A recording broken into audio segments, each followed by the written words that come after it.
औज़ु बिल्लाहि मिनश्शैतानिर्रजीम बिस्मिल्लाहिर्रहमानिर्रहीम। शुक्रिया जनाब स्पीकर। मैं देख रहा हूँ कि राइट साइड पर जो लोग मौजूद हैं वो बजट की मुखालफत कर रहे हैं और लेफ़्ट साइड वाले हिमायत कर रहे हैं, लेकिन मैं ये कहता हूँ कि जो अच्छी चीज़ है उसकी हिमायत करनी चाहिए। कम से कम ये जो बजट की प्रेजेंटेशन है ये बहुत अच्छी है, इसकी बुकें बहुत अच्छी हैं, तो मैं इसकी तारीफ़ करता हूँ कि भाई कुछ अच्छा हो या ना हो बजट में, लेकिन ये प्रेजेंटेशन बहुत अच्छी है, जिसके लिए पीपल्स पार्टी मुबारकबाद की मुस्तहिक है। दूसरी बात, इस बुक में ये बताया गया है कि इन्होंने शहरियों से भी मशावरत की है और उनकी भी राय शामिल की गई है इस बजट में, लेकिन बदकिस्मती से ना पीपल्स पार्टी के MPs से राय ली गई, ना ही अपोजिशन के MPs से राय ली गई, क्योंकि सिंध में सिर्फ वही दो तबके ऐसे हैं जिनकी राय नहीं ली गई, बाकी तमाम लोगों से राय लेके बजट बनाया गया है। बहुत अच्छा बजट है। इसके अलावा मैं अब बात करूं अपने इलाके की, तो मेरा इलाका रनछोड़ लाइन, लियादी और ये ओल्ड सिटी एरिया है जहां हम बैठे हुए हैं, ये इसी डिस्ट्रिक्ट से मेरा ताल्लुक़ है, डिस्ट्रिक्ट साउथ से। ये डिस्ट्रिक्ट वो डिस्ट्रिक्ट है जिसमें करारदाद पाकिस्तान मंजूर हुई, जिसमें सबसे पहले पाकिस्तान का झंडा लहराया गया। यहाँ पर Sindh house, governor house, assembly, secretariat, गर्ज ये कि तमाम बैंकों के दफातर, state life building, Habib bank, तमाम बैंकों के दफातर आ गए ना वो, और दीगर स्टेट बैंक, इसके अलावा stock exchange, chamber of commerce. गर्ज ये कि पूरा सिंध का जितना भी कारोबार निज़ाम चलता है वो इसी डिस्ट्रिक्ट से चलता है। इस डिस्ट्रिक्ट को अगर आप ये कहें कि जैसे पाकिस्तान का दारुल हुकूमत इस्लामाबाद है, तो यही इसी तरह सिंध का दारुल हुकूमत ये डिस्ट्रिक्ट है, लेकिन ये डिस्ट्रिक्ट इतना बदकिस्मत डिस्ट्रिक्ट है कि ना यहाँ तो पानी आता है और ना यहाँ का सीवरेज जाता है, क्योंकि ये डिस्ट्रिक्ट सतह समंदर से 7 फीट नीचे है। पंपिंग स्टेशनों में भी पानी जो है ना टैंकरों के जरिए डाला जाता है, फिर आगे सप्लाई किया जाता है। ये इसका हाल है। और यहाँ का जो सबसे बड़ा मसला है, वो सबसे बड़ा मसला यहाँ का सीवरेज का मसला है, क्योंकि सीवरेज यहाँ पर, स्पीकर साहब ज़रा सी तवज्जो दे लें, ज़रा सी तवज्जो दे लें, आप ही सुन रहे हैं, बाकी देखें 44-48 महकमे हैं, 4-5 आदमी बैठे हुए हैं, कोई सेक्रेटरी नहीं है, कोई किसी डिपार्टमेंट का अफसर नहीं है, कोई मिनिस्टर नहीं है। ये सूरत हाल है इस बजट की। इसको सुनने की आप बात कर रहे हैं, एक आप वाहिद आदमी है जो दिलचस्पी से, पूरा मुल्क सुन रहा है आपको, आप बोले सर, जो आप दिलचस्पी से सुन रहे हैं सर, ये डिपार्टमेंट के अफसरान पे चीटे, आपको बोलने का पूरा हक है, आप सर बोल रहे हैं, लेकिन आप मुझे बताएं इन खाली कुर्सियों से बात करें, किससे बात करें? आप इस सेक्रेटरी साहब जो कोई वोटिंग पहले लाइव सेशन जा रहा है पूरे मुल्क कायम अली शाह साहब के ज़माने में वहाँ की सीटें भरी रहती थी, वहाँ के सेक्रेटरीज को पाबंद किया जाता था, वो सेक्रेटरीज वहाँ मौजूद होते थे। अब कोई डिपार्टमेंट नहीं है, कोई सुनने वाला नहीं है।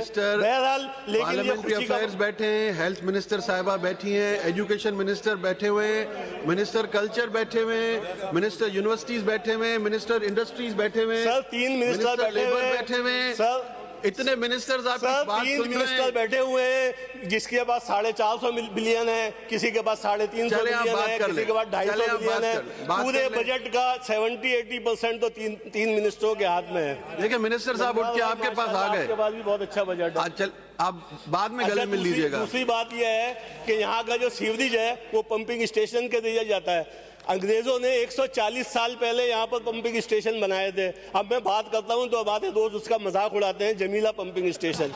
जमीला का नाम सुन के सब मजाक उड़ाते हैं, लेकिन 140 साल में आज तक उसकी कौन सा pumping station? Jamila pumping station.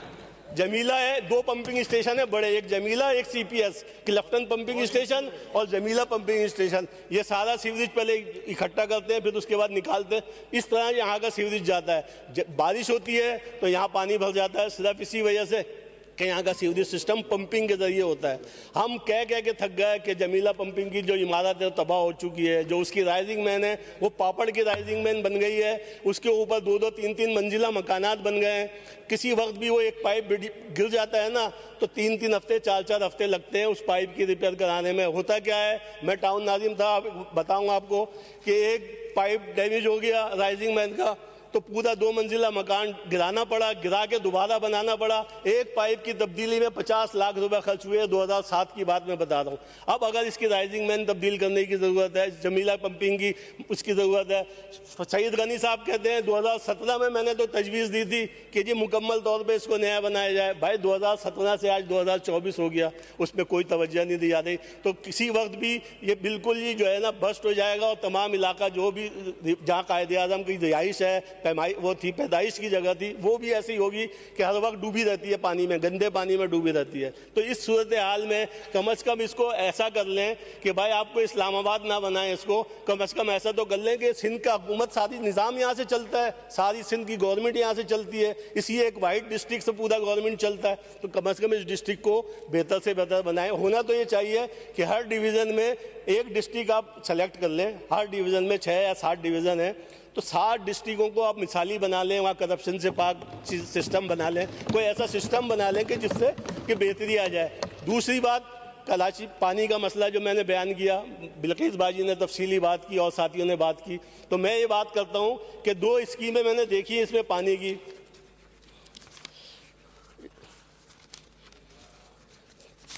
उस स्कीम में आप ये बताते हैं कि 65 MGD पानी, स्कीम नंबर है 1791, 65 MGD पानी है, इसके लिए रखे गए हैं 7,949 मिलियन। लेकिन इस साल आप कितने दे रहे हैं? 150 मिलियन, यानी 2%। तो भाई ये स्कीम क्या 50 साल में आएगी? 2% इस साल खर्च करेंगे, 2% अगले साल खर्च करेंगे, तो 100% के लिए 50 साल लगेंगे, तो 50 साल में 65 MGD पानी देंगे। उसके अलावा एक और स्कीम दी है K4 की लैंड यूटिलाइजेशन। इसमें आपके पास पैसे मौजूद हैं और आपने इसमें रखा 1 रुपया, जो K4 की जो लैंड आपको एक्वायर करनी है उसके लिए आपने 1 रुपया रखा है। तो भाई ये क्या मजाक कर रहे हैं आप बजट के साथ?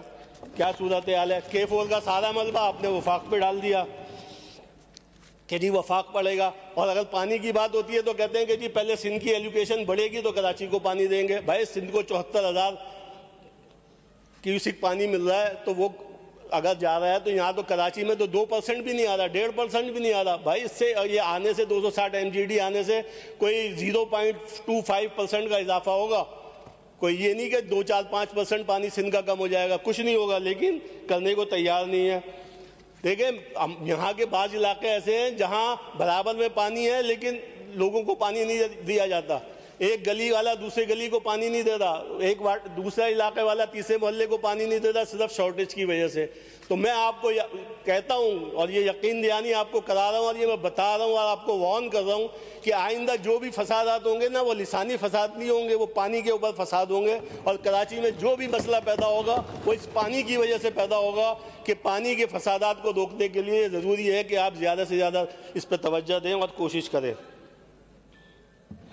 यहाँ पर 2 बड़े पंपिंग स्टेशन और 25 के करीब इंजेक्टर हैं, जो वो भी यही काम करते हैं कि सीवरेज का पानी पंपों के ज़रिए नालों में फेंकते हैं, जब जाके सीवरेज का सिस्टम यहाँ का बहाल होता है। वहाँ के पंपों की हालत ये है कि 20 से 25 साल हो गए कोई नया पंप नहीं लगाया गया। उनकी हालत यह है कि वहाँ लोड शेडिंग होती है, लोड शेडिंग की वजह से सारा इंफ्रास्ट्रक्चर तबाह होता है।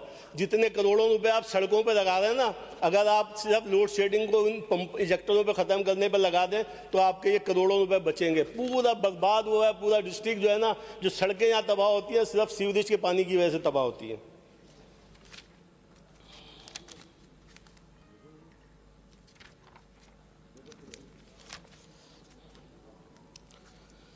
होना तो ये चाहिए कि भाई आप ज़िला खुद मुख्तारी की तरफ जाएं, बजाय इसके कि आप जो है चीज़ों को ऊपर की तरफ लेके जा रहे हैं। सारी दुनिया का निज़ाम यह है कि वो नीचे की तरफ आते हैं। आप ज़िलों को इख्तियार दें, हर डिस्ट्रिक्ट को इख्तियार दें, लाड़काना का इख्तियार लाड़काना को दें, नवाबशाह का इख्तियार नवाबशाह को दें कि वहाँ पर पैसे खर्च किए जाएँ। जो 18वीं तरमीम के तहत आपको 54.6% मिलता है, वो आप वही रेशो वही फार्मूला आप यहाँ इख्तियार करें और यहाँ पर डिस्ट्रिक्टों को इख्तियारात दें। और डिस्ट्रिक्ट को अगर आप इख्तियार देंगे तो आपका एजुकेशन भी तरक्की करेगी, आपके हॉस्पिटल भी तरक्की करेंगे, आपके सेहत का निज़ाम भी बेहतर होगा और तमाम चीज़ें बेहतर होंगी।